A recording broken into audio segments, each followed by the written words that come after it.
to that big CNN-IBN exclusive, the first interview given to an Indian news channel by Pakistani Prime Minister Yusuf Raza Gilani since the 26/11 Mumbai attacks, and that's virtually ended diplomatic relations between the two countries. In an interview to our Deputy Foreign Affairs Editor Suhasini Haider in Islamabad, Gilani spoke on a range of issues from the fallout of 26/11 to the IPL. Let's first hear what he had to say on IPL, where he indicated that while there was anger in Pakistan, Islamabad was keen to put the issue behind. He did not commit, though, to Pakistan sending its hockey team to India for the World Cup starting next month.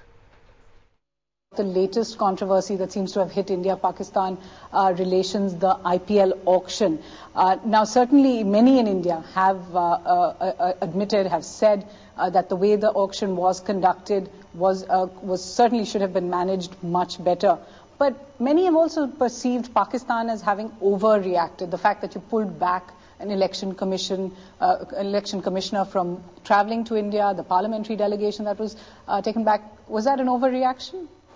I think that's the mood of the parliament, it's the mood of the public, and we have to follow their point of view as well. And I think with time, things would be all right. Do you think the IPL controversy is in a sense behind them? We've heard from the Indian Foreign Minister, we've heard from Indian Home Minister, the Interior Minister, P. Chidambaram, saying that the IPL auction should have been handled much better.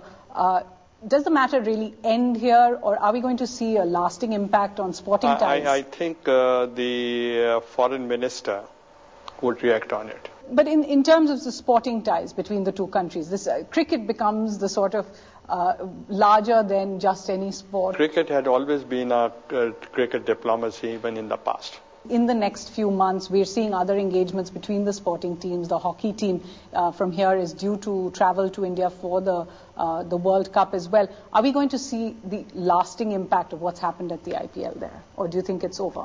I think we are considering that, but I can't comment at the moment. Gilani, in the past week, we saw a statement of yours to the visiting U.S. Defense Secretary Robert Gates about the fact that Pakistan cannot prevent another Mumbai-type attack from happening. It would seem in India there has been a fairly negative reaction to that. Do you think that was justified? In fact, that was not my statement during that time. It was a statement of some, that was a reaction to some of the comments made by Indian leadership, that if there is any incident in future, and that means we will not bracket the non-state actors, but the government of Pakistan.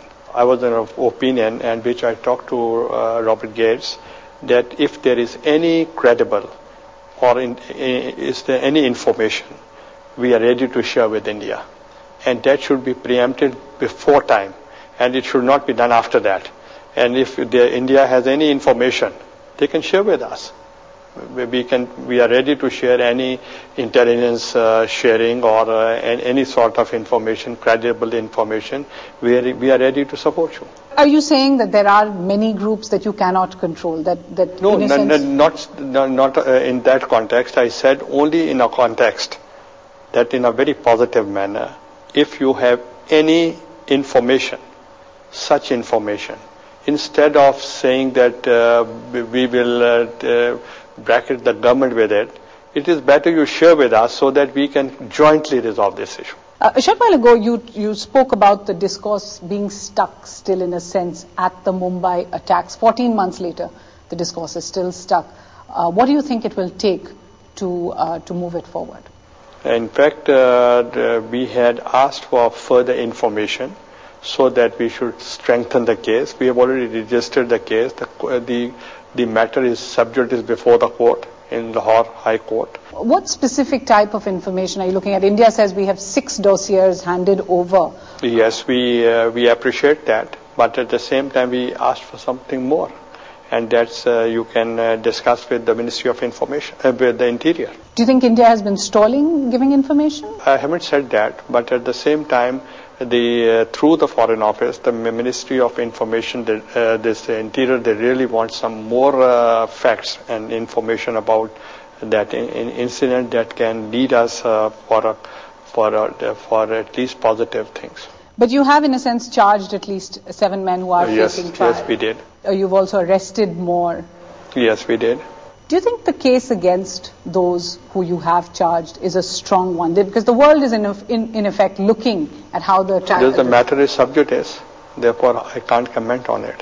One of the big demands that India has made throughout this trial is that they believe Mr. Hafiz Saeed, the head of the Jamaat-ud-Dawa, the former founder, in a sense, of the Lashkar-e-Toiba, is one of the people India has wanted taken to trial.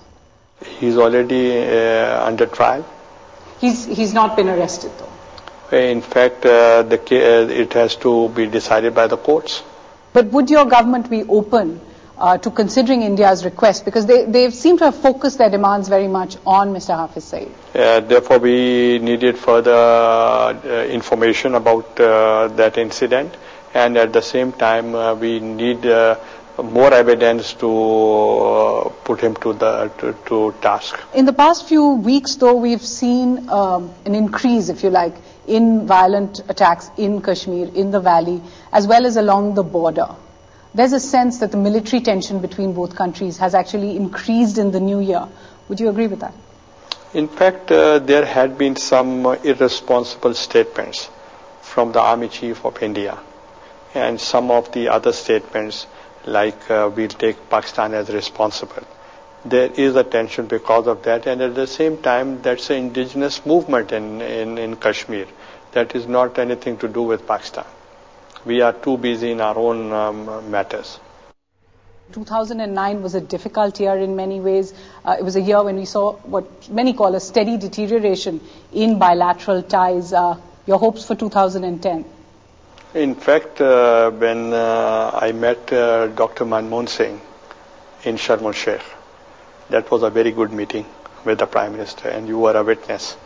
And we discussed all issues. And we had understanding that we both are suffering from terrorism. And therefore, 1.25 billion people should not be made hostage to one incident. So that if we are hostage to this incident, then the beneficiary is the terrorist. Therefore, we should move ahead. Things actually they are struck with the Mumbai incident, and the matter is already sub judice before the court. And certainly we condemn terrorism, and we always believe that neither Pakistan nor Indian soil to be used against each other, and we are the victims of terrorism, and you know how we are fighting the war on terrorism, and there are 101 Mumbai-like incidents in Pakistan after that. I think the dialogue is the only answer. We both are responsible nations, and we can only move forward. We can't afford war. The only way forward is talks.